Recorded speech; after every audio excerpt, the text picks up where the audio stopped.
2, 1. Let's go.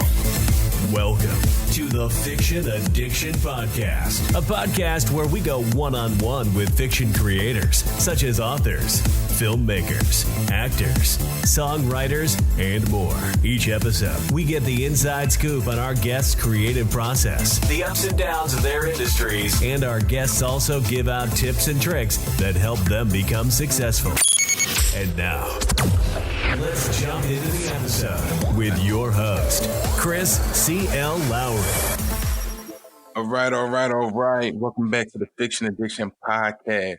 My next guests are a Philadelphia-based R&B duo that is on the rise and won't stop until they take over the world.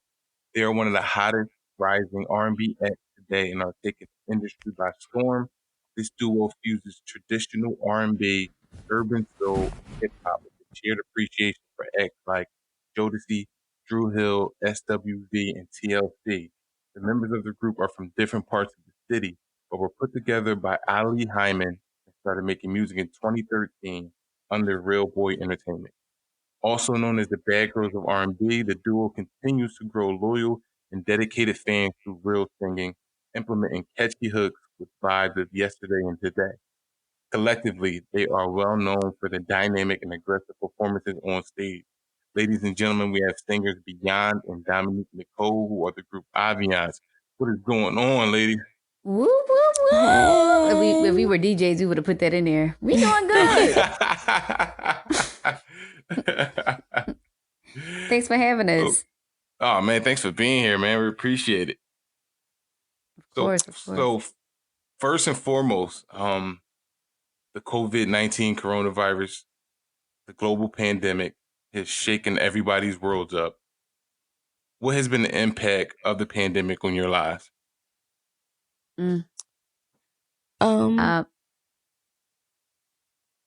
ahead, Dom. Well, I'm considered an essential worker, so I still have to report to work. But I would definitely say it affected me because now, of course, everyone has to, have to switch up their lifestyle and, the way that we go about our normal day. Like our normal routine isn't our typical, how we normally go about a day. So I feel like our normal routine is definitely how it affected me. But other than that, I feel like with me being an essential worker, not too much has switched up. But of course, on the music end, we can't perform. So that's definitely another way that it's affected, part of my lifestyle. So B, I'll let you take over. Yeah, I mean, it's, shout out to those who actually are still out there in the trenches and still got to go out to work. And, that's a blessing, in disguise, because it's mad people that that don't even have a job right now. So, Right. So just shout out to y'all. But in terms of how I feel like it affected me, I really feel like it was an opportunity to regroup. And what I mean by that is when you're being in music and being in the industry altogether, like when you're moving constantly, you got gigs back to back, you're doing shows, you're doing interviews, everything is just like days fly. And most times you kind of like, it's just another day and you sometimes might take it for granted. I think that with this pandemic happening, it allowed me to slow down and literally look at everything that I have and analyze everything, and see what's around me, to appreciate it more, and to really once this whole situation passes,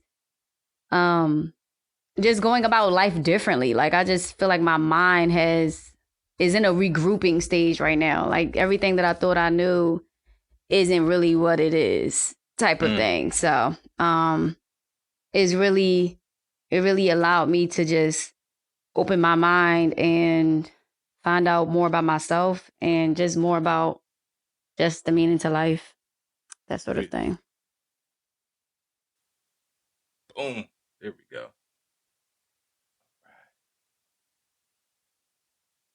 All right, so how did you both meet?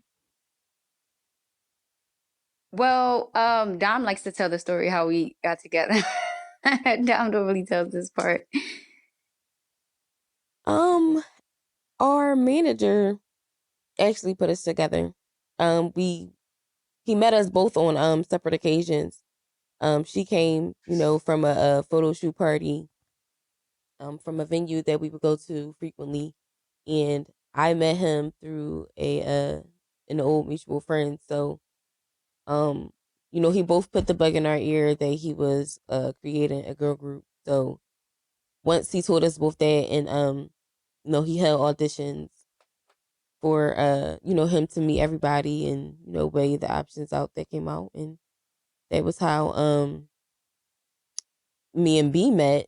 We had met. I feel like, I don't know. I feel like when me and her met, it was kind of like solidified. Like, okay, we don't even have to do the whole, audition thing. Yeah, like we, Yeah, like like- yeah, that was one. Yeah, I could definitely say it was like audition where. Like it was more so. right. It was like, hey, I got this group, y'all in it. Hey, say what's up to each other, like. And I was like, damn, do you even know my last name? You just putting me in groups, and I don't know what's going on. But no, all jokes aside, yeah, that was exactly how it started, and it was, it wasn't something that our manager had to kind of force. It was more so just a natural chemistry. So that's why most people would think that we knew each other for longer than we have already. So.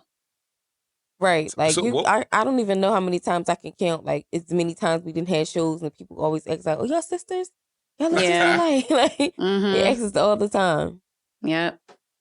So what was it? What was that natural connection? Was it just personality? Was it singing? I would definitely say personality, because it's just like, we weirdos, but we not weirdos. Like it's like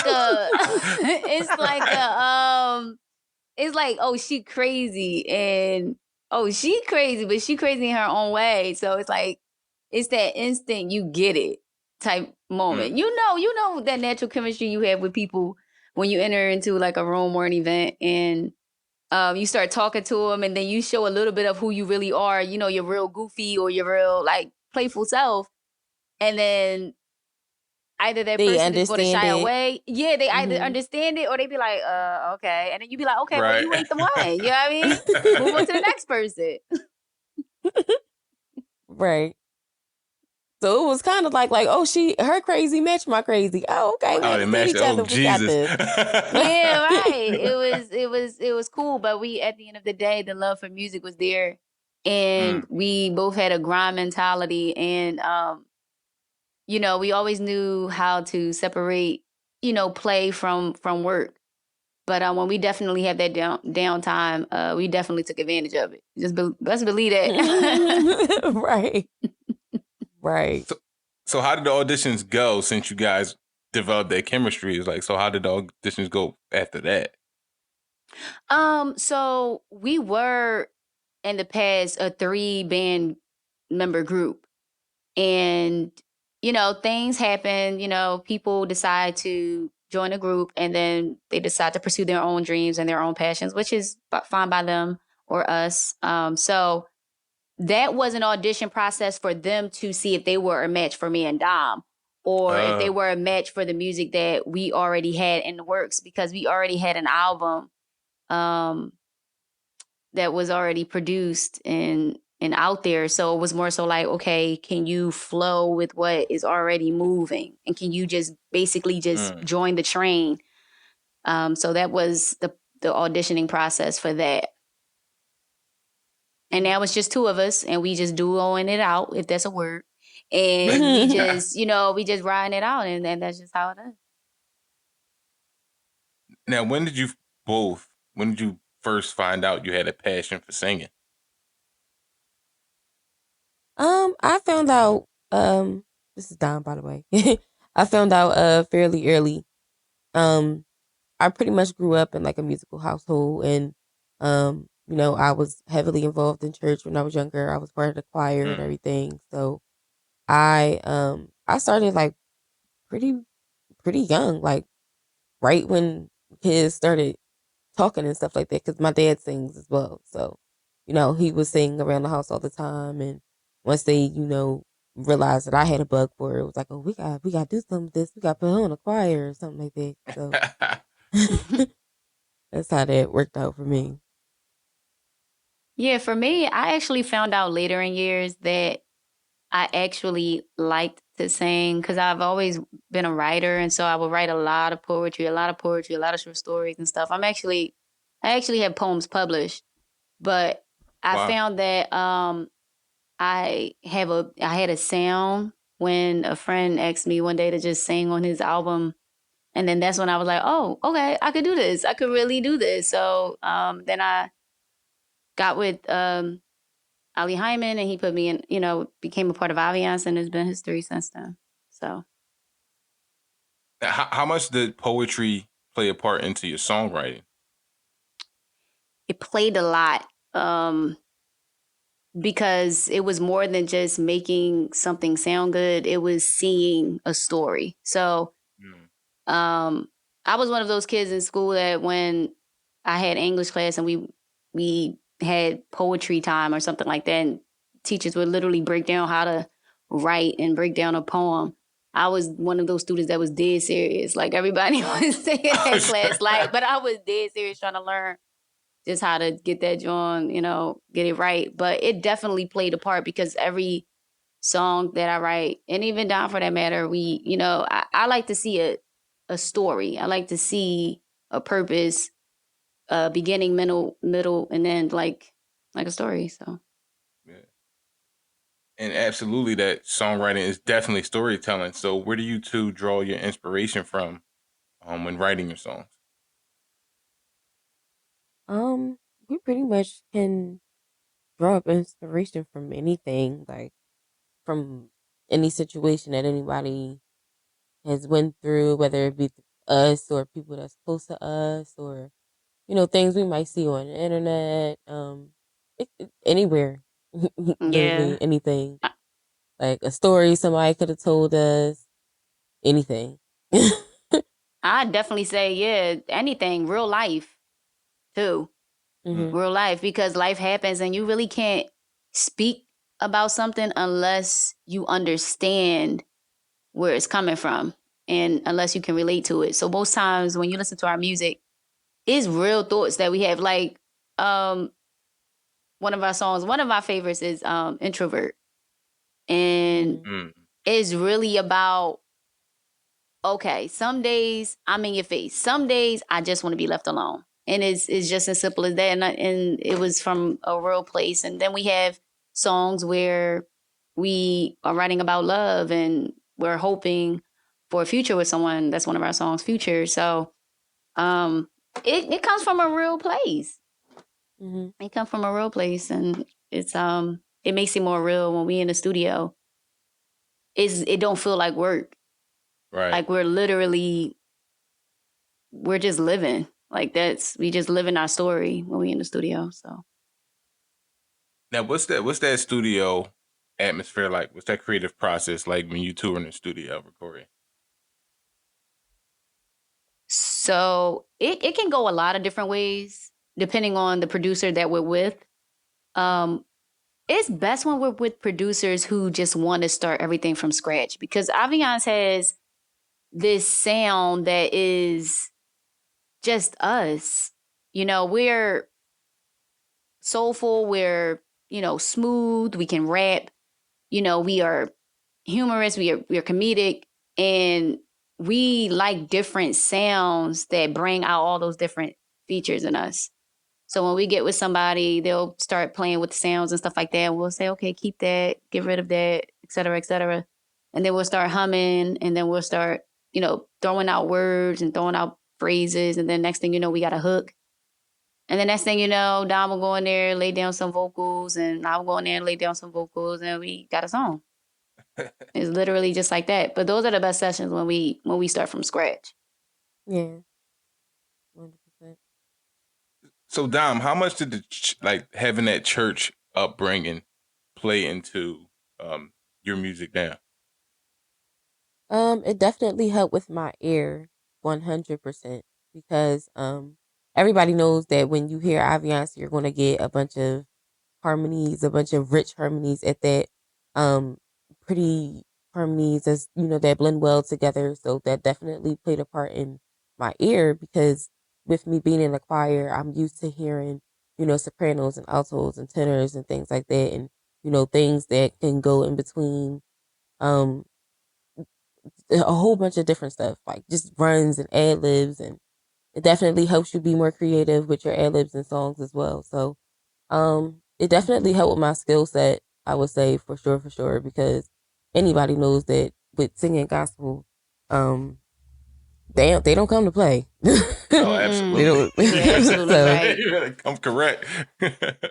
Right, you gotta come correct or sit down because they'll be like, it's all right. They'll hit you with that real quick. They're like, help the Lord. Right. Use the Lord. So yeah, that it definitely prepares you.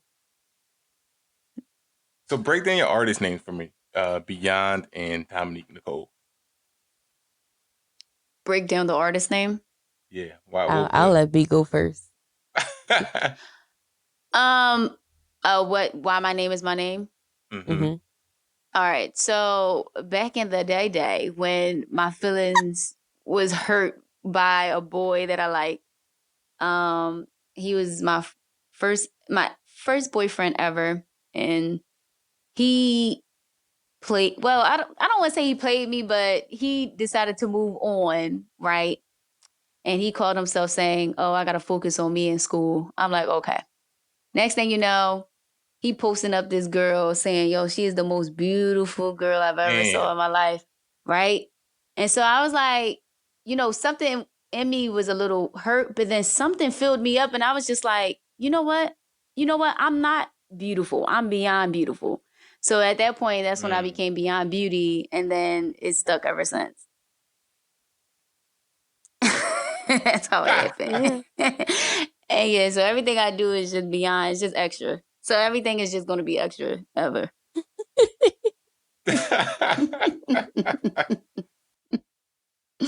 And then you have Dominique Nicole. That's literally just my name. Like, what's your first and middle name? That's my first and middle name. Like, as simple as that. She came out with the artist name. Yeah, he was born with the artist name. That family, man, they knew it. They were like, "Oh, we gotta give you a name that flow."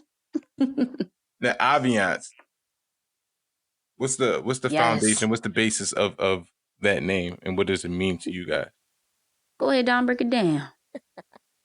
Okay, so Aviance comes from the word ambiance, which is to create a beautiful atmosphere. So we took out the M and a B, replaced it with the V to get Aviance. Therefore, we're creating a beautiful atmosphere with our voices, hence the V. Yeah. And yeah. Now, you guys got together. Obviously, your manager put you guys together. You knew you had the talent. But there's a difference between having talent and having talent in that hustler's mentality that you guys have to actually pursue singing as a career. So what was that moment when you guys both realized, like, all right, yeah, we both talented, but we want to do this for a living, and we're going to pursue that? Well, from my standpoint, I see anything that you really want as a discipline first before it can just be something that's like you don't have to think about anymore. So we all knew coming in that we wanted to sing. And we got in, we were, oh yeah, I want to be a singer and this, that, and the third. We just loved singing. That's just all it was. We didn't care where it was at. We didn't care how you put us on. Well, we cared how you put us on stage. But let me get that right. I'm about to say, okay. But we just wanted to sing. That was just our passion. That was just our first love. And so things started to take place where we were getting a bigger name. More and more people wanted to see us. More and more people started to love us. And so it became just something that was like our work ethic had to increase. We went in like, oh yeah, this is nice. But then we had to really build a habit or discipline to say, this is good.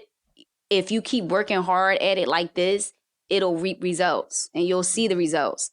And so it's just in us to just have that hustler mentality, because like we done started in like all fluffy, like, oh, we want to sing. But now we see like, yo, when you keep doing X, Y, and Z, you're going to reap these results. And so that to me is how our grind, how our hustle just flourished.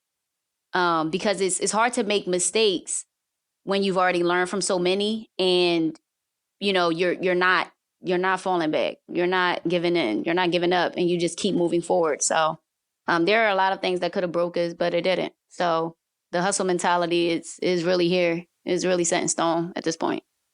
Yeah, and also I definitely want to say that like our fans definitely keep our motivated for sure, because like they just be rocking out with us, man. Like I don't even know what other way to try to put it. Like they keep us on our toes. Like they always asking us, what y'all doing next? What music y'all putting out? What y'all got going on? Like y'all keep us on our toes. So it's like we don't have no choice but to keep pushing out this music for y'all, to keep, pushing out this content, to keep, making sure that we're in your faces. So therefore it's like, y'all know, like, we working, we trying to get these things done. We getting these songs done. We meeting up with these people. We having meetings. Well, we're not meeting right now due to the quarantine and stuff, but I hope not. Right. But yeah, we getting things done, for the sake of y'all constantly, asking for it. It's like, it's bigger than us at this point. Like, yeah, we got into it because we love to do music, but once you do it and then people start latching on to it, and then they expect it from you. Like, okay, like Aviance got some heat coming out. Like what was next? Like, I know y'all got something coming up. Like they don't expect anything less of us. So they definitely keep us on our toes. Absolutely. And I also like to add that, you go into something, and I think this is for anything and anybody. When you go into something and you're saying, hey, I have a passion for this, I love it. So you're putting all this fire and all this passion into something. And then at some point you reach a level where it's like everybody's watching you, everybody's looking at you. And it's not necessarily a bad thing, but now you are at the point where people need you, where people are literally looking to you for either some type of comfort, some type of way of escape. Some people listen to our music and are basically, they use it as therapy. You feel me? Like, and so you reach a place where is way beyond you. It's now people need you. They need that same energy, that same passion you put into the seed to make it grow. Well, now, people are reaping off the blossom. So you might as well just keep it going. And that's when it becomes bigger than you. It might. And I think personally, this is where people start to fall and start to get wavery, because they're like, oh, snaps, like, dang, it was just about, I was just doing this for me and now everybody depending on me. It's a lot of pressure. Yeah, absolutely. But you can't let the pressure break you. You can't let the pressure break you.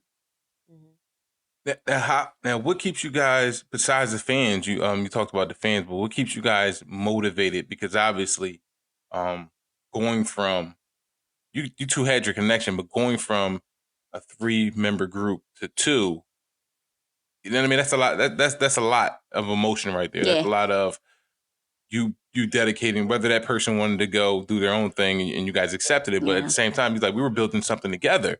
So obviously, after that moment, there had to be some type of motivation to keep you guys moving. Like, you know what, we can still do this. We can still stay on path. So what was that? I definitely feel like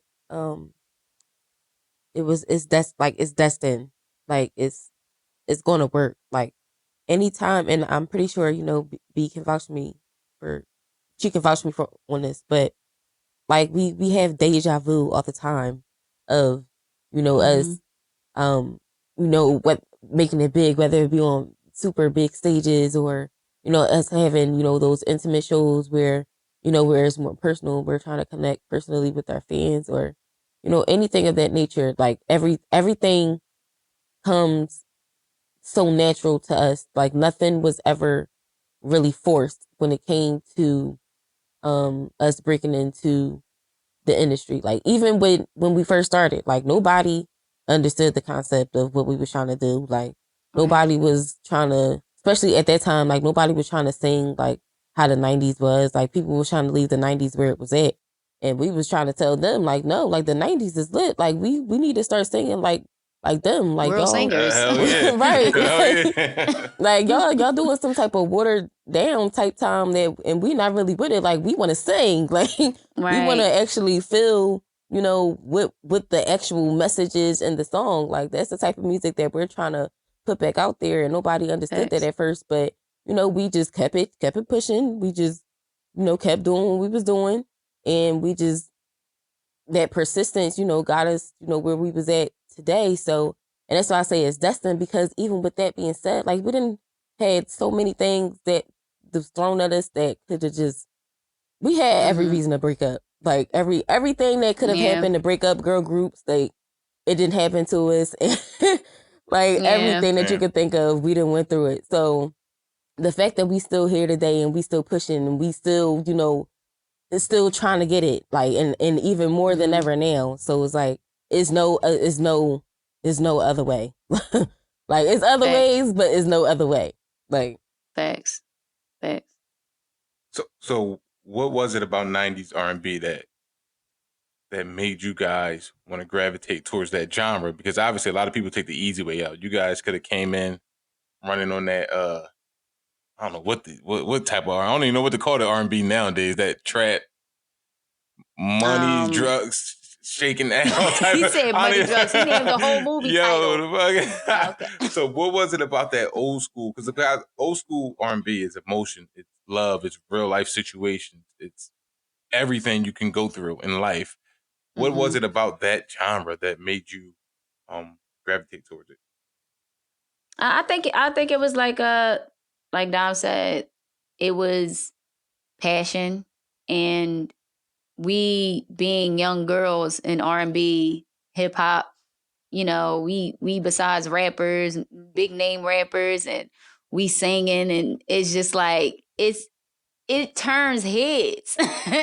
It turns heads when you're a pretty girl and you're not exposing your body, you're not selling sex, Right? And what is moving you is your vocal capabilities, and you're confident, and you up there, and you're not afraid, and you're aggressive in people's faces, and you like what come, you know, we welcome the competition. You feel me? in a friendly way, of course. In a or maybe not. How about that? Whatever, you know, wherever it comes. you know, in a friendly competition, as she says. But we in quarantine. Let me calm down. But no, in all seriousness, like we gravitated towards it because there weren't really many young girls really trying to sing, and honestly, there's really still no real like powerhouse singers right now because everyone is trying to be cool and cute and stuff like that, which I understand because like that's how the times are now. But we felt as though we would gain more respect from young and old if we really sung, and we didn't need background vocals, and we didn't need people to try to just crank up the instrumental just to cover and drown out our voices. So we just wanted to respect that. Super crazy choreography to distract you from the actual talent that you're supposed to come to see, which is us singing, and not theatrical movements and all this other madness. And it's no shade. It's no shade to the people that do it. Like, because by all means, like if I could, I probably would too. But I ain't built for that.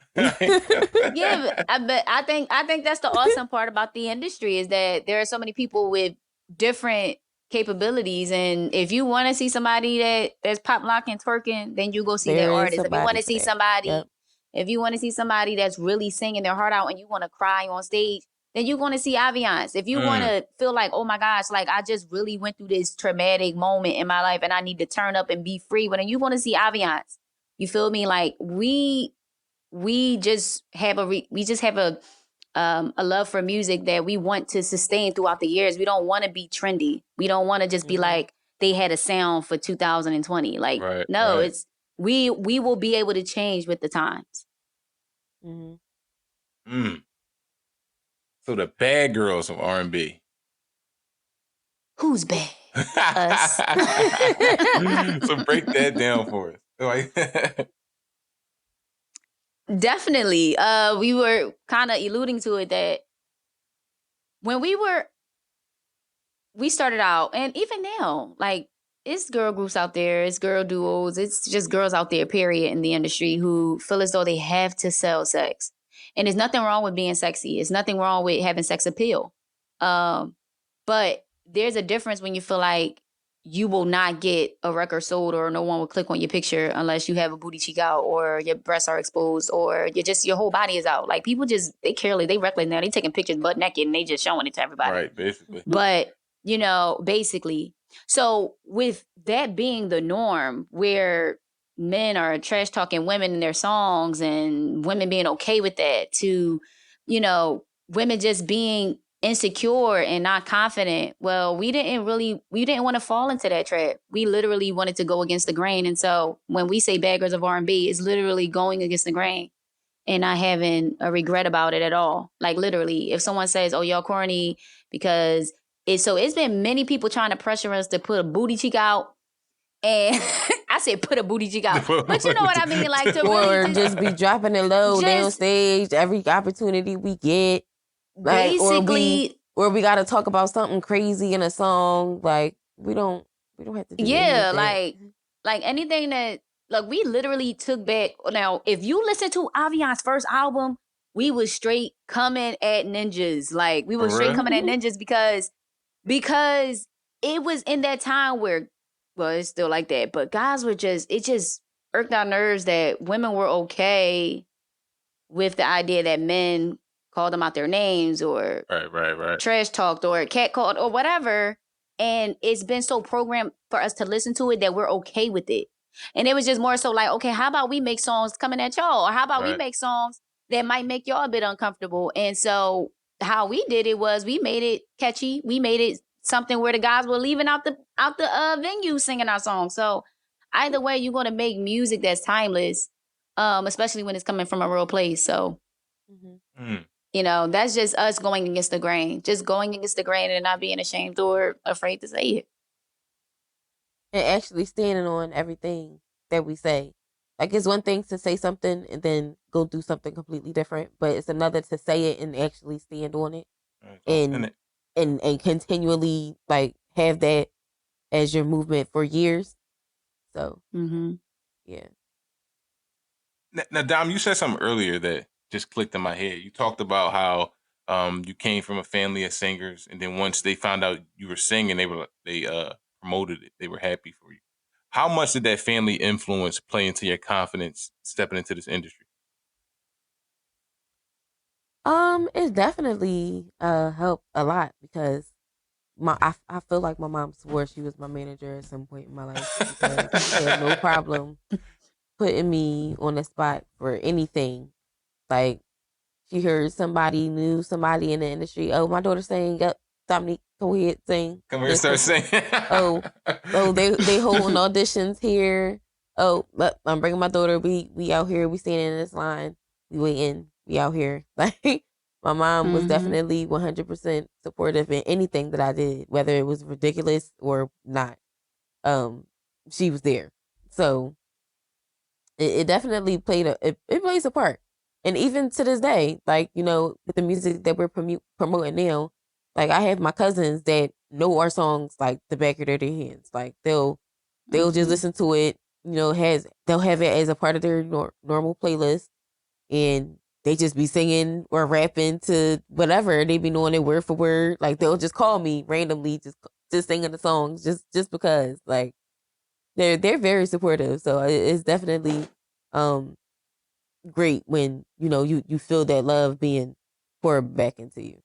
So what is a piece of advice you two would give a young singer out there that to help them build confidence, to help them step into this industry and follow their dream? That's a great question. I would definitely say that, although we live in a society where people are saying, I'm getting it, I got to do me, I got to get it for me, there is nothing wrong with building a team. Most times when you see successful people, they aren't climbing the ranks by themselves. You have to know the people surrounded by you, and you have to use them accordingly to pick and raise everybody up. So I would say definitely invest in yourself, invest in your craft, and understand who you are as an individual so that you can add something to a team. But also honor having a team around you, because you can't do anything by yourself. It's impossible. There's no way you can make it by yourself. Like, you have to have supporters. You have to have family who cares. Right. If you don't have family, you have to have people who can look out for you and say, hey, this event is going on here, or this stylist is over here, or this makeup artist is there. Like, literally invest in yourself and invest in a team. For sure. And definitely try to build your foundation with God, whether who or whoever it is that you pray to. Just try to strengthen that bond, because especially if you're trying to, get heavily involved into the industry and really trying to, make it mainstream and, touch those people out there, like, you definitely have to be grounded within your faith, because your faith is going to be tested, and it's going to be things, that's going to happen, and you're going to question, like, why am I doing this? Like, why is this happening? Like, why us, or why me? Like, should we keep doing this? Is this a sign? Like, things are going to happen that's just going to test you daily. So if you stay prayerful and, and just believe, that things are going to work out within your best favor, because, especially if you're coming into the situation with your intentions pure, and, just for the better good of everybody, like B said, just making sure that you build this team, to make sure that everybody's pulling everybody up, like, and nobody's being left behind. Like, there's more than enough money for everybody out here to eat. Absolutely. Like, everybody can have a seat at the table. Everybody can get this money. Everybody can eat together. So, as long as you and your team are, solid within your foundation and staying prayed up, you pretty much good. Like, that's all you really need. And an accountant. Thanks. Right. Yeah, make sure that them funds right. Now, Beyyond, you don't just be Yes. you don't just be singing, man. You be out here killing it in the acting as well. So talk about that acting journey for us a little bit. I acted a damn fool. That's what I be acting. No, I've always had a passion for just being a different person. Altogether, I know that when I was growing up, I would just be sitting next to my mom. She'd be watching Oprah, and Oprah is interviewing people on TV, and then I'd turn around and go behind the couch, and I'm acting like I'm interviewing people. Then I turn around and act like I'm the one being interviewed. It was just weird, but I really found that I wanted to pursue it more strongly now, because it is a freedom of it's a freedom of expression. It's a form of expression for me, another outlet. So it's been great. I had opportunities to work on feature film sets, Halle Berry's movie, and Bruise, that just last year. Got to work on set there, got to do several different commercials, and I'm sad that some of them aren't out yet because of the whole pandemic, but just really being focused and really just trying to find a balance with everything, and it's been rewarding thus far. I would say that. I would definitely say that. And then my latest project is in the movie Vengeance, in which is a short film that'll be premiering in September of this year, Lord is willing. And yeah, we'll see how that goes. I play a crazy lady who's I don't play a crazy lady. I do play a woman who is very, very determined to seek justice for the love of her life, whom she lost. So, that's going to be an awesome movie. There's going to be an awesome, awesome short film. So, y'all stay tuned. You killed it. So how do you get into character in terms of acting? I'm sure it's similar to preparing yourself for a stage performance as well, but how do you take words on a paper that someone else wrote and turn it into something that people can relate to? Definitely. It is something that it's a very different type of thing because you have to get out of yourself. And quite naturally, I'm a very self-in-tune person and emotional. And so sometimes I have to get out of my own way, and instead of saying, this is how I would do it, this is how I would think it, this is how I would treat this person, I literally read the script over and over and over again. I'm paying attention to words and why they, their word choices. Why would they say that? This must mean that they're this type of person. And why would they relate or like this type of character versus that type of character? So I'm building a character based on their background, their story, and also how they're relating to everyone and everything else in the script. And so from that point, I'm just brainstorming or creating choices that would make these characteristics stand out. Is it a certain walk that they have? Is it a certain talk that they have? Is it a certain way that they tilt their head? Or is it a way that they hold their hand? So I'm kind of like falling and embracing into these different characters, and so they can be different each and every time, because it's nothing worse than seeing the same character played in every movie that an actor plays in. So you really want to find, those little quirks that make it stand out each time. Has there ever been a role that you were asked to play that you didn't because it was weird or wasn't right or something, or just didn't fit with what your vision was? I would definitely say yes. There was a movie that I turned down. I was actually scheduled, booked and busy in May for a film that was going to be shot in Arizona. And I was going to be out there for like a week or so. And when I got the script, I was ready. I was like, I did the self-tape audition. I killed it, apparently. He was like, oh my gosh, you're so good, da-da-da. Got me all ready and everything. He sent me the script. I look at the script. I'm reading the script. It was a thriller. So I'm like, oh, I love thrillers. I love drama. I'm reading the script. I see something that says I start summoning someone. And I was like, hold up. Let the beat drop. I said, nah, that ain't, I ain't with that. I'm not with I ain't with the dark forces, bro. I'm with the light. Follow the light, Carol Ann. That's me.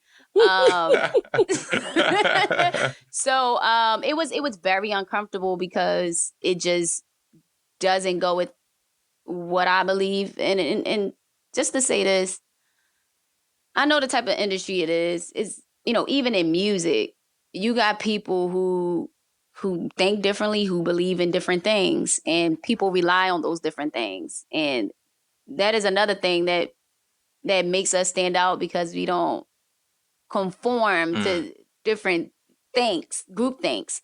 But most people would say you was stupid. They was paying good money and everything, and they were just like, some people may say you silly for turning it down.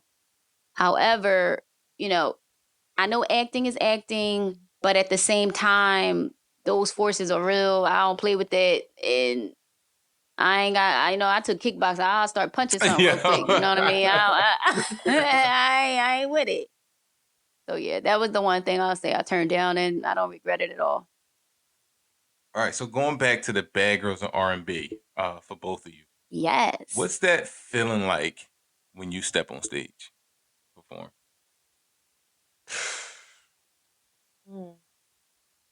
It's a beautiful feeling.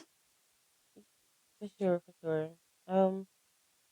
It definitely you could definitely feel it on like a personal level, like an intimate level almost, because like we said, we try to take situations that real life situations and apply them to our music. So normally when we're performing some of our songs, like people really be going through stuff. Like they really be relating to our songs on like a whole other level. Like they'll tell us all the time, like our songs help them get through their day. Like our songs, and inspire them to just, keep trying to do or to pursue whatever it is that they're trying to do. Like our music, makes them feel more confident about themselves or makes them, at ease that, it's okay to not know, what you want in life sometimes. Like, like our songs are just so relatable to so many different types of people. So when we're performing and, we're watching them, relate to us on a whole other level, like it's an amazing feeling. I totally agree. I totally agree because you do it because you love it. But then when you start to literally, you get over that. I get nervous every time before I go on stage. I'm going to just say that. I never have a moment where I'm like, oh, I know I got this because I know I got it. But I get nervous. But when I finally get over that nervousness and I'm looking at the crowd, you just be like, oh, Steph, y'all really feeling this. Y'all really feeling this. So you start to do things and say things that kind of bring them over edge even more to liking you or loving you. And so at that point, my favorite part is actually talking to the audience. When we finally get those moments where we can talk to them, because there are sometimes when we perform and people just looking at us and they just like, they don't have a form of expression or nothing. They just staring at us. And, when we finally get to talk to them, when we see a whole different expression and we see them relating to us even more. So those are the things, just some of the things that are most rewarding when we're on stage. Have either of you had we done seen some of the best, man, take some spills and any of you ever have a mess up on stage that you were like, oh my gosh, can't believe that happened? But let me tell you, because we sing for real, and we're not lip syncing, and we're not, every day isn't golden, and sometimes the mics are bad, sometimes the speakers are off, the monitors are whack. You know what I mean? Or not whack, but just like just a tad bit off. So you do have those moments where you're like, oh dang, I slipped, I messed up. But I just think that's in everything. You're gonna get that with anything. How you bounce back, like during a performance where you do something like that? How you bounce back from that to stay on course with the performance? You just keep going. You don't stop. Keep going. Yeah, keep going. Keep going. Don't make a face. Just keep going. Because it's so many times that me and B did a billion and one performances where we like that joint was trash. Really? We know for a fact we did not give our best, like, or like she said, like with technical difficulties, like it was just terrible. And then people come up to us and be like, that was the best performance I've ever seen in my life. That's crazy. And we're like, what? Exactly. We like, yeah, that's crazy. Like, we be like, we confused. Right. So, I mean, we always have that attitude, like, y'all like it, we love it. So, if it's good for y'all, it's good for us. But, we're like borderline perfectionists. So, we know when we have our days. Absolutely. And you know when to leave things on the stage. Like, we can't take our mistakes with us. You feel me? Just leave whatever happened on the stage and keep it moving. It's a new stage coming and you can make it right. So which do you prefer, a big stage or a small, intimate venue?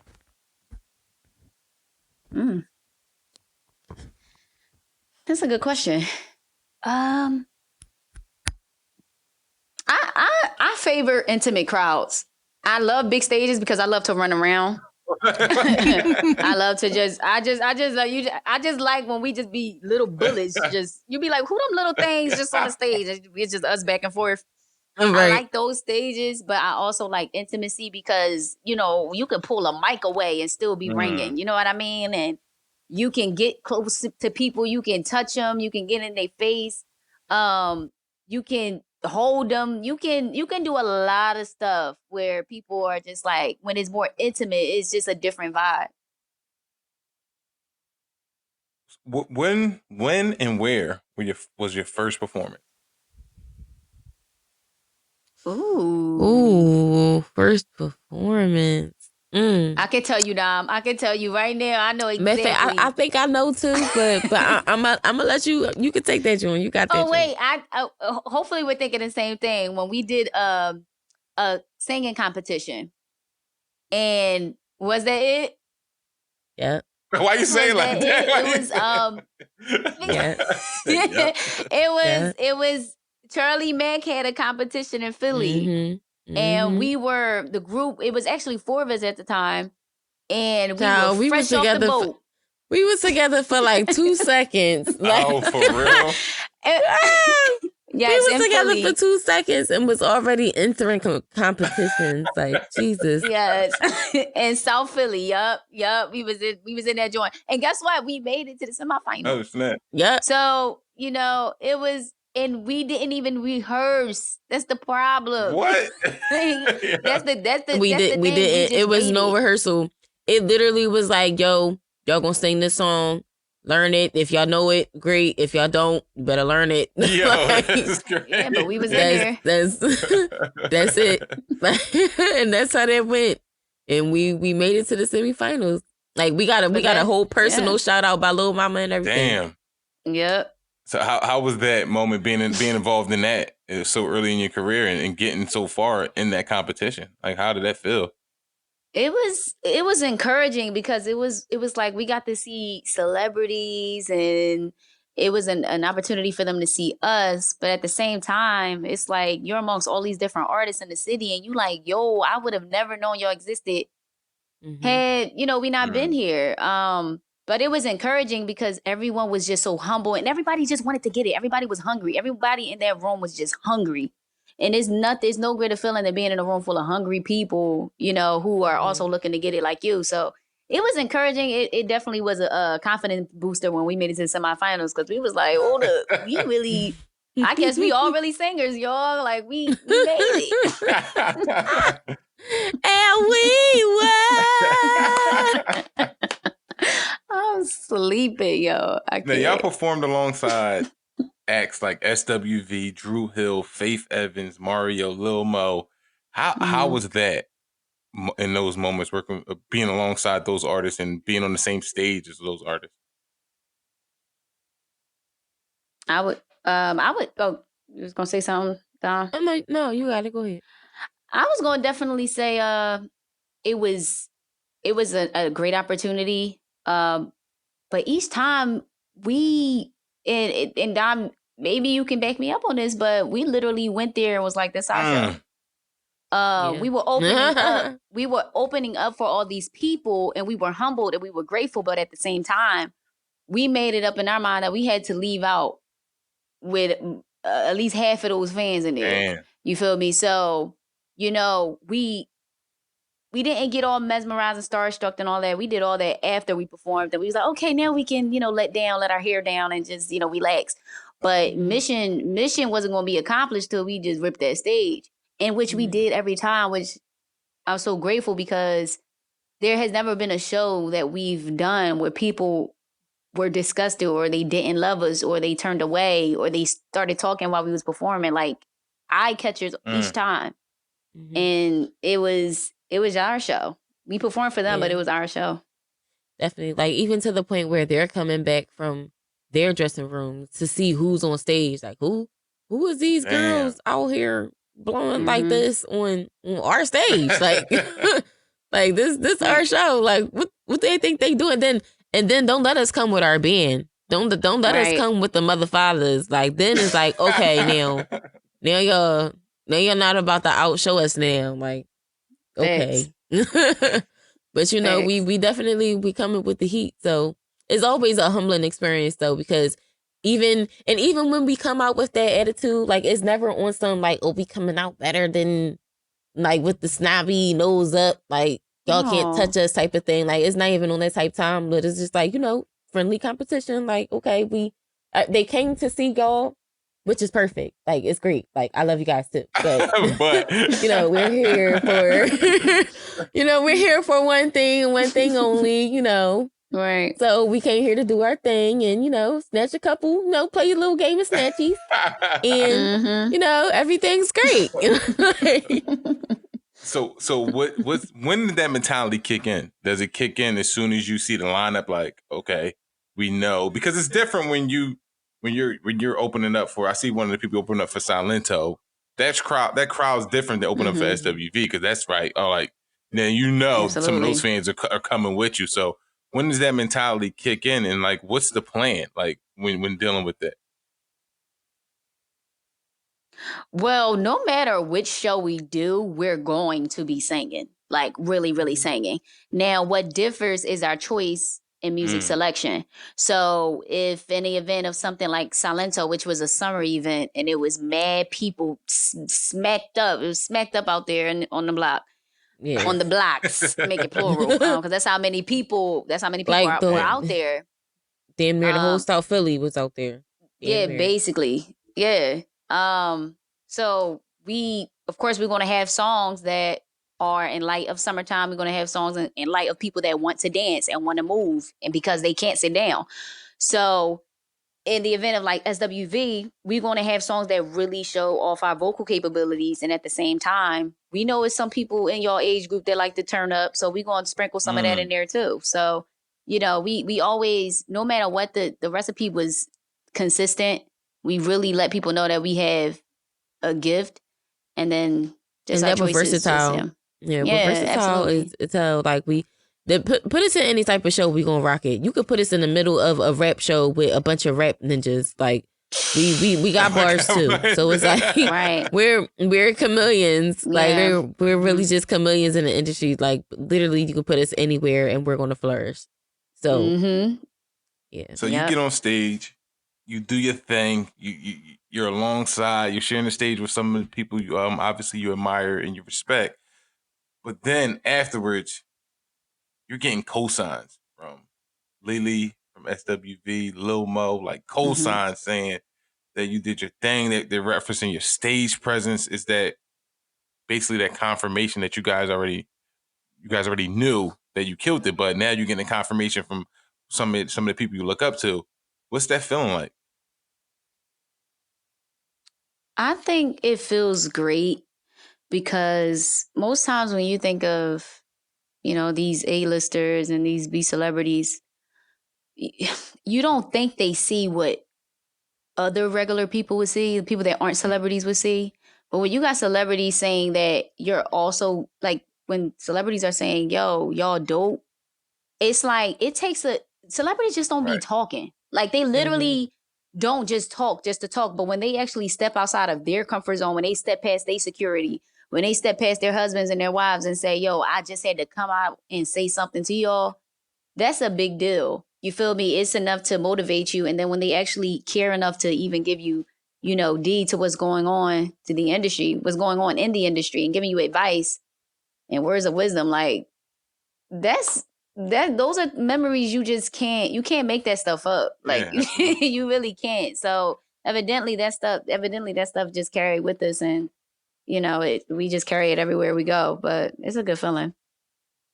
Yeah. Give me an artist or a group that you would love to share the stage with.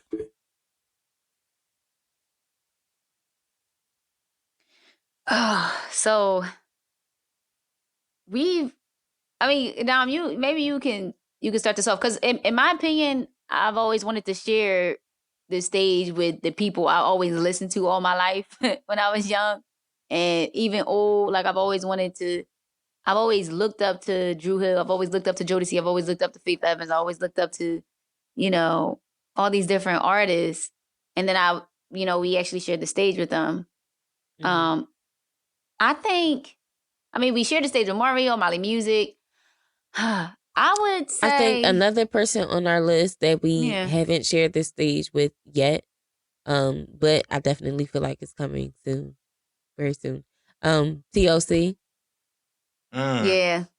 I definitely feel like that will be a super, super, super lit show for sure. Mm-hmm. For sure. Yeah.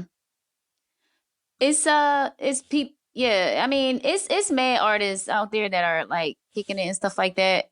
But yeah, I would say like that's legendary. Yeah, TLC is legendary. Yeah, absolutely. Mm-hmm. What's your favorite song to perform?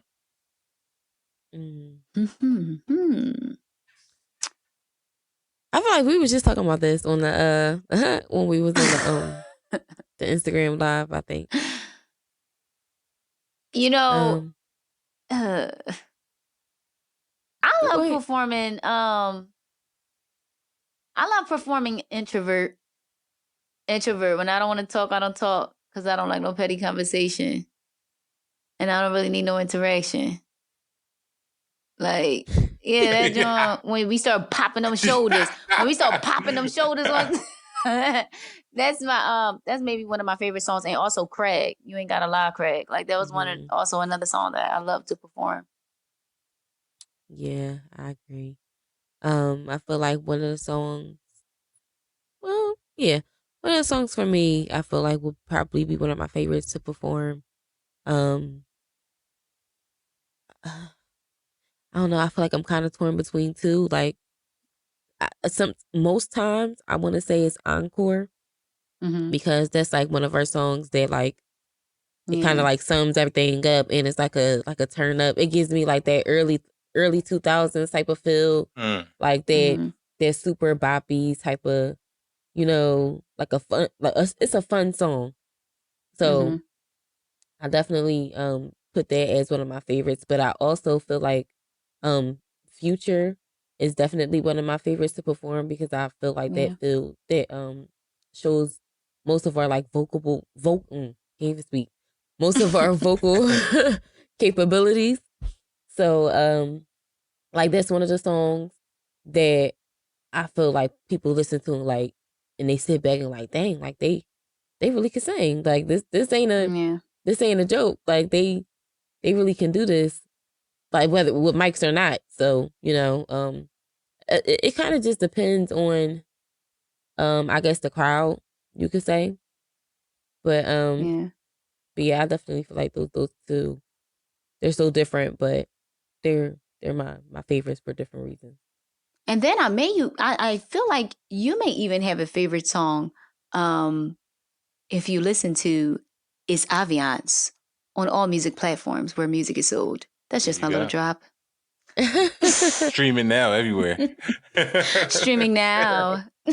Speaking of streaming, you guys started back in 2013. You guys started when, you had to go out there and still buy CDs, or you could download it. I think the iPod came out. I think you could download it, but it wasn't. So how much has the industry changed? The change over the streams been beneficial or challenging for you guys?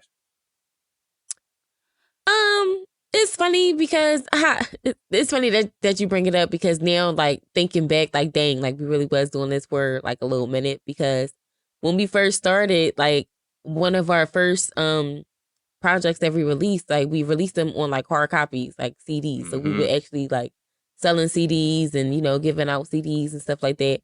And we had like the little download cards so people could download it digitally. And this is when like the whole digital music was like first becoming like an actual thing. Yeah. Like you can sell your music digitally. So, right, that was like the beginning of the time. So just now, just like the way you would promote your music is kind of different, because when we first started, like you literally had to put in footwork. Like you had to get out there and put your name out there and make sure that people, see and heard you at all times and, constantly just being in people's faces. But now, like everything is literally like a click away. Like social media is like at its all-time high.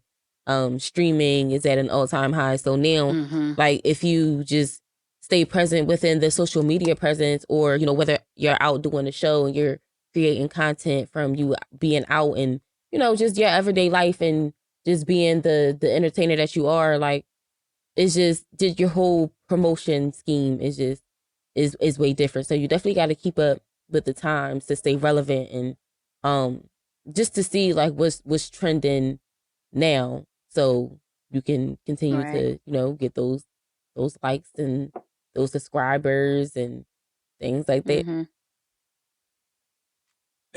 How do you feel the internet has played? How much did the internet play a part in terms of connecting with fans? Because obviously it's so different. If this would have happened, this coronavirus, if this would have happened back in the early 2000s, Yeah, like it would have been no catastrophic. It would have been my catastrophic. God, it would have been no connection to music, and obviously we're getting a bunch of great collaborations in terms of like versus TV that Swiss Beats and Timbaland are doing with the legends. Mm-hmm.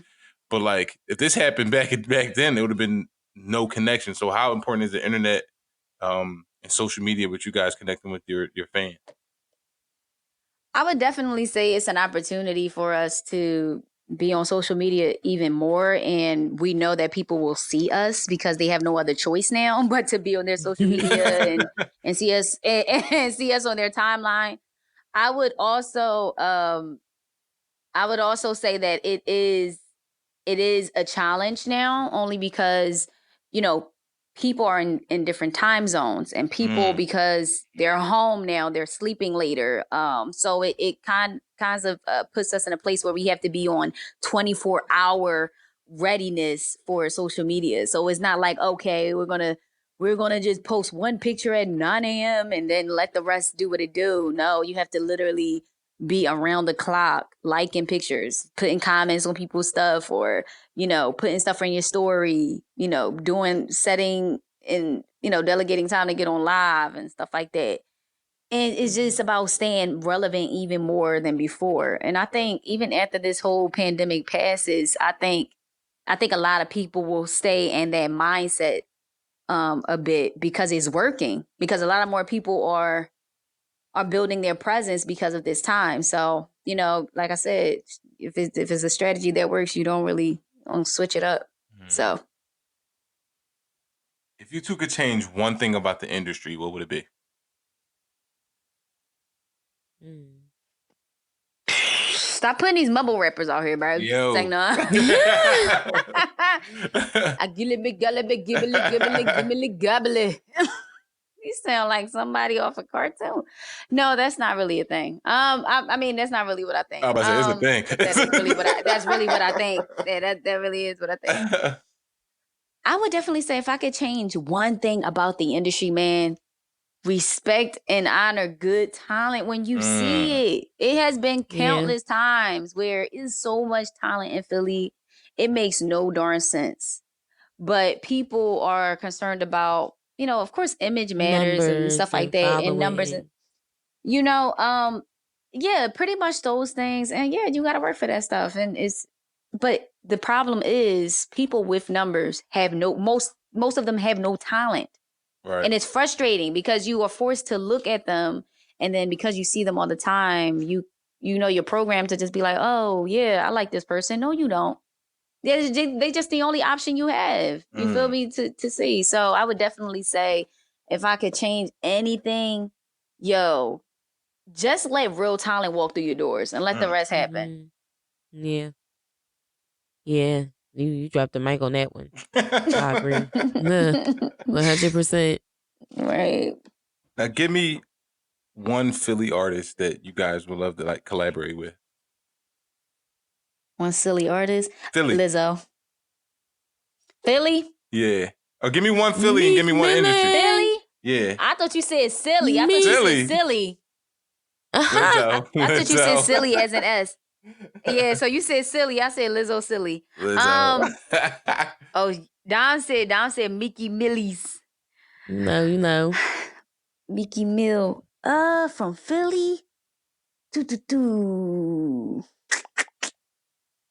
Come on, man. Oh, Chill Moody. I would definitely say I feel like when it comes to Philly artists, my vote changes a lot, because it's like it's so many different decent artists in Philly, but there are some artists who are actually doing great things, and I think Chill Moody is he's doing great things. Yeah, pretty much. That's it.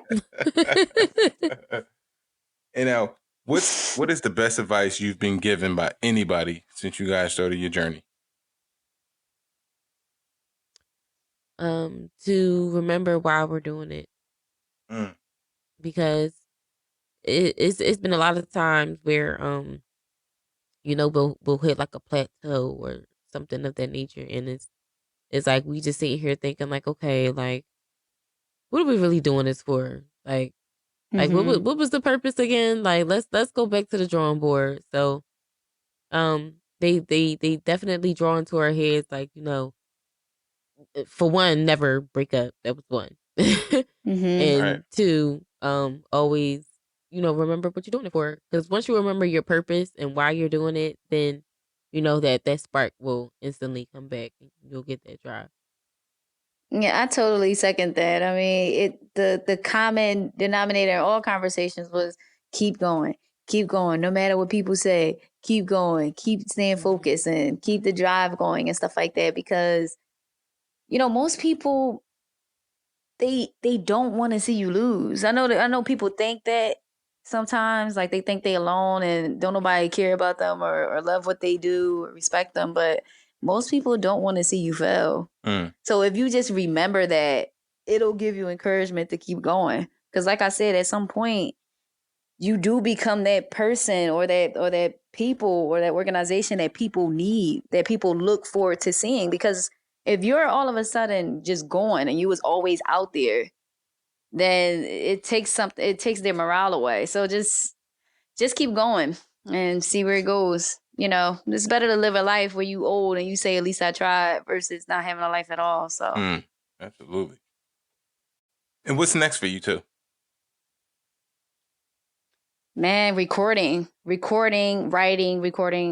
Not even too sure when these producers would be back up and running because, these booths are, confined and things like that. But we have been writing and recording before the quarantine. And so we expect to just keep the ball rolling with that when we get out. Mm-hmm. We are working on another album. So we got some things cooking up and we're working on new material, new content, videos. We're working with more artists this time. So the collaborations are starting to stack up. So we got some great work coming our way. Oh, wait. We have a show too. We have a show on the 7th. Yes, May 7th. It's in New York. So y'all follow us on social media and y'all get the deets on that. Shout out to the Ladies of Sky. They actually had their unsung premiere just several weeks back. And so, just wanted to shout them out. They coming to Philly and they're going to be doing great things. And, they love us as well. And we're going to be working with them too. So y'all just look out. Now tell everybody where they can reach out to you guys, contact you guys, your website, social media, and where they can cop the album. Yes. So you can follow us on all of our social media at Aviance Music with the Q. That's AVIANCE Music with the Q. You can also find us on music platforms as well through Aviance Music with the Q. And we got 3 albums, so y'all better look it up. If you're not into the whole social media thing, we also have a website. You can type in www.isaviance.com, and that basically gives you like our whole life schedule. It tells you, what's our next events going to be, what we have coming up, what projects we got releasing. You can actually buy merchandise and purchase our albums on the website as well. So, again, it's www.isaviance.com. Everything is all there. All right, this was the Fiction Addiction Podcast, and this was Aviance. Thank y'all for joining us today. Thank you for having us, man. We loved it. Yeah, man. It was a genuine vibe. It was cool. Good peoples. Thank you for joining us on the Fiction Addiction Podcast. Make sure you visit fictionaddictionpodcast.com for links on everything we talked about today, as well as awesome resources, additional tips, and Fiction Addiction merchandise.